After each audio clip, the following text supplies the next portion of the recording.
So when people think about the Qur'an, they often focus on the rules, what it tells us to do. But what they miss is the reality of the Qur'an, which is that the Qur'an doesn't just guide us in our actions. The Qur'an trains our mind. It teaches us how to think. It gives us a worldview. It teaches us how to understand ourselves and how to rise above confusion with clarity.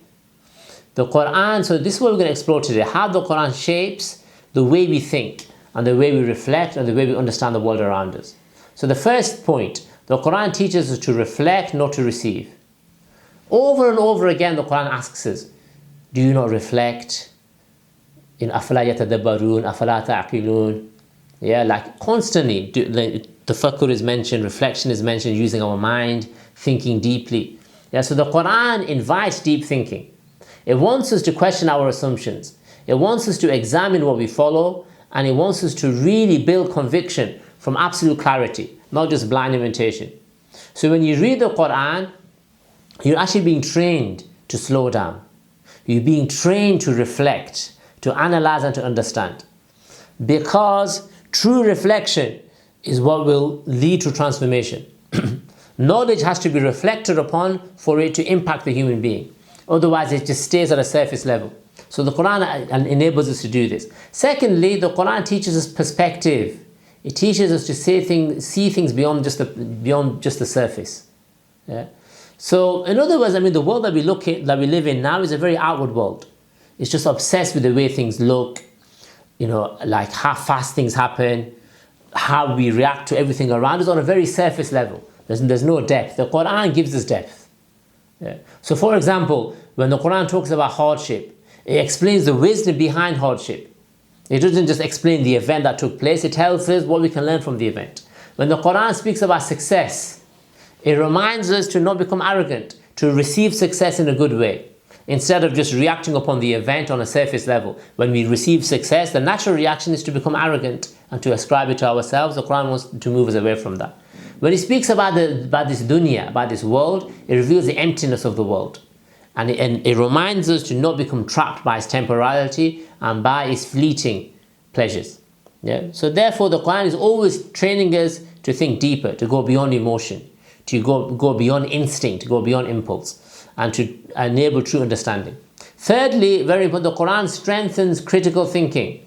One of the most powerful features of the Quran, is how it challenges ideas. Like, it presents arguments all the time. It shows you the arguments of past nations, of people who disbelieved in Allah. It shows you their logic, and then it shows you how there were flaws in their logic. And it actually dismantles kufr piece by piece. It shows all of the different types of kufr that exist, whether it's materialism, whether it's a desire to control others, whether it's love of wealth, whatever it might be, and it explains the incorrect nature of all of these. Yeah. Why does it do this? It's not just to teach us about history, but it's rather to train our mind, to allow us to understand and to separate between truth and falsehood, to separate between that which is clear and that which is confusing, to separate between that which is true guidance and that which is deceptive by nature. Yeah, so the Quran therefore builds this. It teaches us how to evaluate. It teaches us how to mentally reflect. Number 4, the Quran uses stories to shape thinking. Now, think about this. Allah subhanahu wa ta'ala could have revealed like a list of commands. Could have revealed a book that was a list of commands, but He didn't. He filled the Quran subhanahu wa ta'ala with stories. Why? Because stories have a really, really powerful impact. Stories form character and they shape the mind. Look at the story of Sayyidina Musa alayhi salam. The story develops courage. It plants courage within the heart. The story of Yusuf alayhi salam develops patience. It develops emotional intelligence, and it develops deep wisdom. The story of Sayyidina Maryam alayhi salam teaches us how to have tremendous strength under pressure. The story of Ibrahim alayhi salam teaches us conviction. Yeah, so all of these stories are not there just to be interesting or entertaining. The stories themselves are mental training.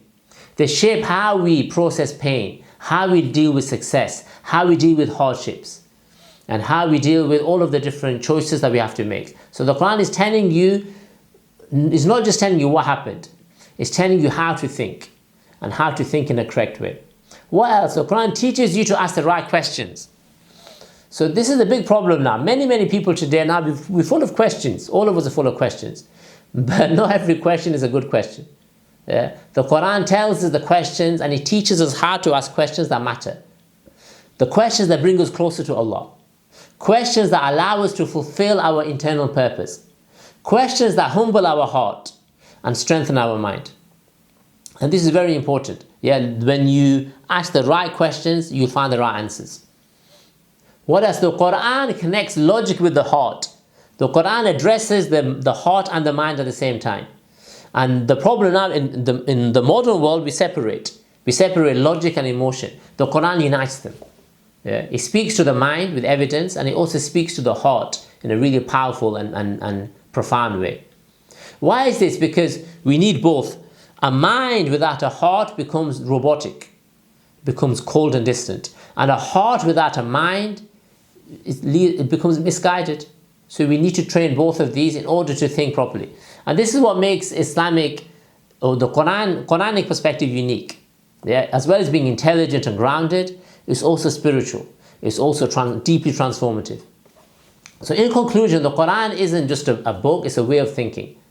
If you've ever felt lost or overwhelmed, which we all do at times, then we have to look to the Quran to reshape our perspective, to rebuild our clarity, yeah, to allow us to become calmer and wiser beings through this profound message.